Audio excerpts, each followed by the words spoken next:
What's up, guys? Welcome back, or welcome to America's Sports, the 2024 edition. It's the playoffs in the NFL, and I know you're all excited for it. I know I am. So we're going to preview and predict each of the games. This is the AFC video for Wild Card Weekend. Now let's get into it. For the year, when it comes to predictions, I was 60-28 straight up, 49-39 against the spread, and 54-34 against the over-under.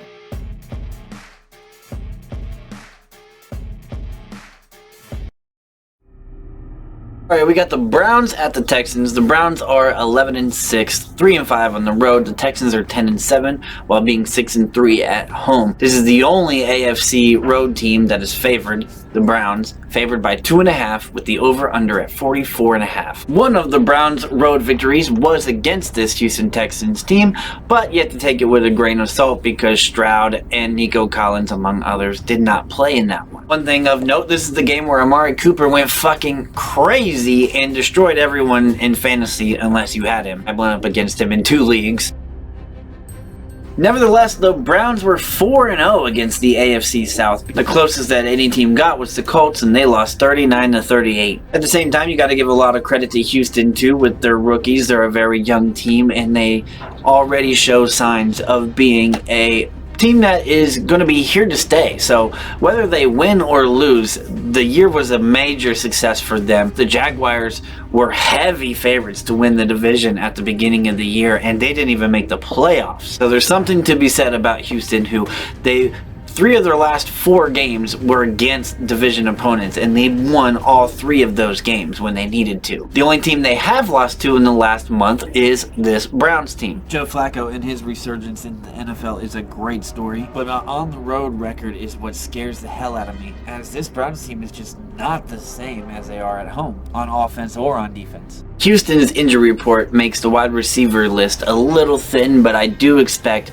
Robert Woods and Noah Brown to play, and Cleveland also has Amari Cooper questionable for their wide receiving core as well, but again, they're just listed as questionable. I expect all of them to play. Even more importantly, Myles Garrett is also listed as questionable for Cleveland. Same with Thornhill and also Greg Newsome. Meanwhile, Houston's defense is about as healthy as it can get this time of year. I'm going with Houston. I'm also really liking the under here. I think it takes both teams a little while to get going on offense, and then they heat up more in the second half. The last game on Saturday is at 8 p.m. EST, where the Dolphins are headed to Kansas City. Kansas City is favored by 4 with the over-under at 43.5. In a very close AFC playoff race, both teams finished 11-6 record. Kansas City the 3 seed, Miami the 6. A big part in this was Kansas City first winning their division and Buffalo beating Miami in week 18 to steal the 2 seed from Miami. Like this first matchup, these 2 teams have also played each other this year.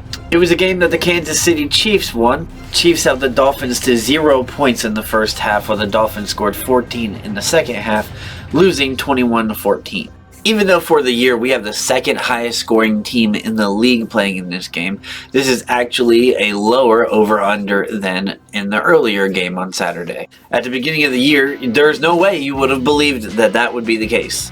But the truth is, Miami just hasn't been the same, really probably since the Week 9 game against the Chiefs is when it all started to change. They've lost 3 of their last 5, and they only hit their average in 1 of those games. That was a 30-0 win against the Jets. At the same time, the Chiefs have also had their fair share of struggles.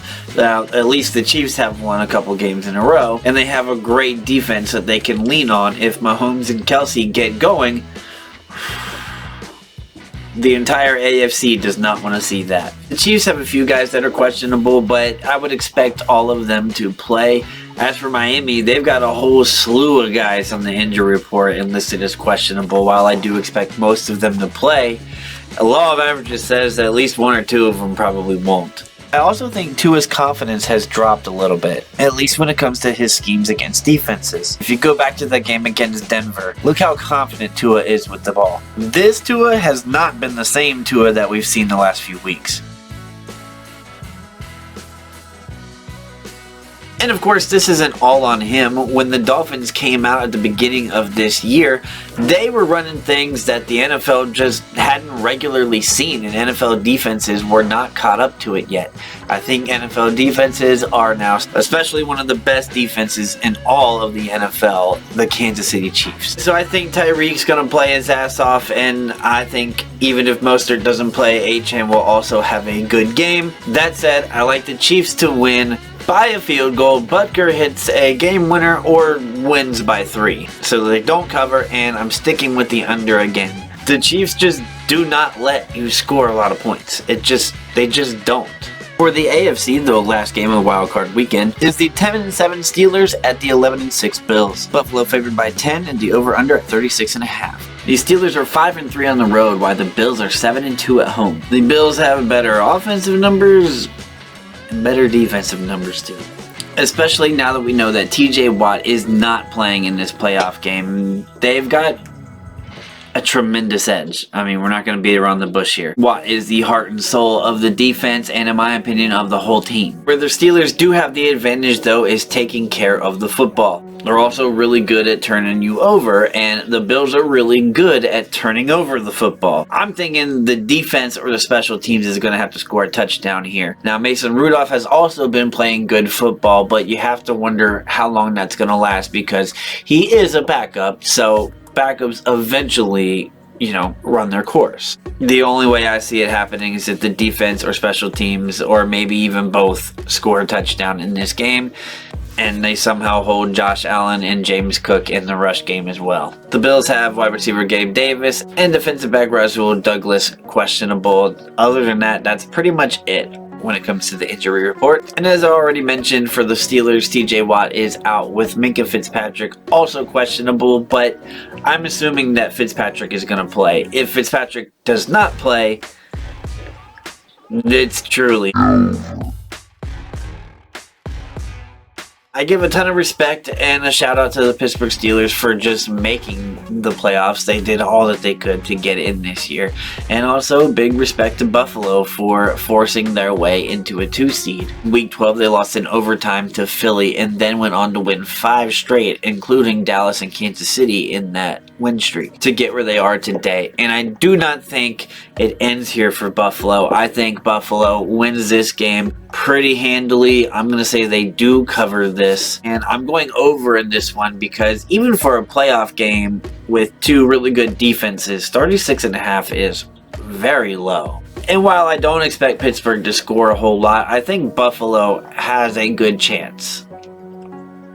They honestly might put up 30 themselves. So that means next week in the AFC, I would have Houston traveling to Baltimore, and I have the Chiefs going on the road to Buffalo.